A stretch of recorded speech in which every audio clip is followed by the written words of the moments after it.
পবিত্ৰ শাওন মাহৰ দ্বিতীয়টো দিনত মানিকপুৰত ফেটিসাপে চলাইছে সন্ত্ৰাস। আপুনি যেনিয়ে চাই তেনিয়ে কেৱল বিষাক্ত ফেটিসাপৰ আতংক। নোৱাগাঁৱৰ দুখন দোকানৰ পৰা উদ্ধাৰ 18ডালকৈ ফেটিসাপ। বঙাইগাঁৱত বিষাক্ত ৰাছেল ভাইপাৰৰ আতংক মাৰ নৌযাওঁতেই ভূতৰ ওপৰত দানৱ পৰা দি এইবাৰ ফেটিসাপৰ আতংকই সমগ্ৰ অঞ্চলত সৃষ্টি কৰিছে চাঞ্চল্য। মানিকপুৰৰ নোৱাগাঁৱৰ দুখন দোকানৰ পৰা উদ্ধাৰ 18ডালকৈ ফেটিসাপ।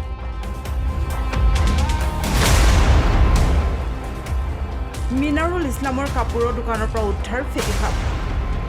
ফুলচান আলীৰ গেলামালৰ দোকানৰ পৰাও উদ্ধাৰ ফেটিসাপ।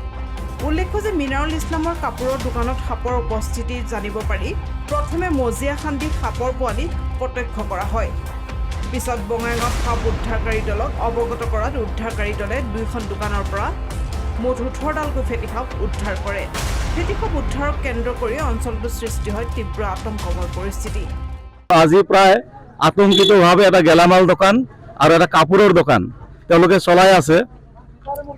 এতিয়া দোকানীৰ যিজন মালিক তেওঁৰ পৰামৰ্শ বা আমাৰ পৰামৰ্শ মতে ঢালাইবিলাক উঠাওৱা হৈছে আৰু সেই পকীবিলাক ভাঙাৰ পিছত পোৱালি ইতিমধ্যে 18 মানে তাৰ কি কয় পোৱালি উদ্ধাৰ হৈছে, 18টা পোৱালি আৰু একদম সজীৱ।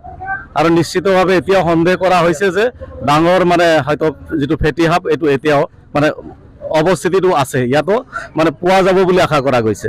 গতিকে এটা ভয়ৰ কাৰণ হৈছে। মানিকপুৰৰ পৰা চানোৱাৰ ৰহমান প্ৰধানৰ ৰিপৰ্ট, প্ৰথম খবৰ।